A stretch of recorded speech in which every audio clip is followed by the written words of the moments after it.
ହାଏ ଦର୍ଶକ ବନ୍ଧୁ, ପବିତ୍ର କାର୍ତ୍ତିକ ପୂର୍ଣ୍ଣିମା ଉପଲକ୍ଷେ ମୋ ସିନ୍ଦୁରର ଅଧିକାରରେ ଆଉ ଏକ ହାଇ ଭୋଲ୍ଟେଜ୍ ସିନ୍ ଦେଖିବାକୁ ମିଳୁଛି।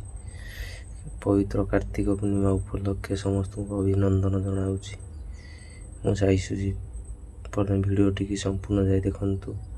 ଆଜି ମୋ ସିନ୍ଦୁରର ଅଧିକାରରେ ଏକ ହାଇ ଭୋଲ୍ଟେଜ୍ ସିନ୍ ଦେଖିବାକୁ ମିଳୁଛି, ଯାହାକି ମୁକ୍ତି ନତାଶାକୁ କହୁଛନ୍ତି ଯେ ତୋର ଯଦି ଦେହ ଭଲ ନଥିଲା ତୁ ଆସୁଥିଲୁ କ'ଣ ପାଇଁ ଡଙ୍ଗା ଭସାଇବା ପାଇଁ। ତାପରେ ନତାଶା ବାନ୍ତି କରୁଛନ୍ତି। ଏହାକୁ ଦେଖି ଘର ଲୋକ ସମସ୍ତେ ଆଶ୍ଚର୍ଯ୍ୟ ହୋଇଯାଉଛନ୍ତି। ତାପରେ ଡଙ୍ଗା ଭସାଇବାକୁ ଆସିଥିବା ବାହାର ଲୋକ ଜଣେ ପଚାରୁଛନ୍ତି ଯେ ଲାଲି ମ୍ୟାଡ଼ାମ୍, ତୁମର ତ ଗୋଟେ ଖୁସି ଖବର ଆସିବାର ଥିଲା, ଏବେ ଦୁଇଟା ଖୁସି ଖବର ଆସିବାକୁ ଯାଉଛି। ସମସ୍ତେ ଶୁଣି ଆଶ୍ଚର୍ଯ୍ୟ ହୋଇଯାଉଛନ୍ତି ଯେ କ'ଣ ଖୁସି ଖବର ବୋଲି। ତାପରେ ସେ କହୁଛନ୍ତି ଯେ ତମର ନତାଶା ଏବେ ପ୍ରେଗନେଣ୍ଟ ଅଛି ବୋଲି।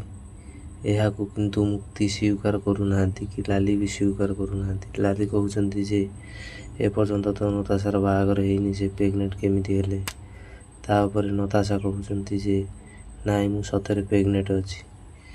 କ'ଣ ଏଇଟା ନତାଶାଙ୍କର ପୁଣି ଆଉ ଗୋଟେ ଚାଲ ନା କ'ଣ? ଘରର ସମସ୍ତ ଲୋକ ଦେଖି ଆଶ୍ଚର୍ଯ୍ୟ।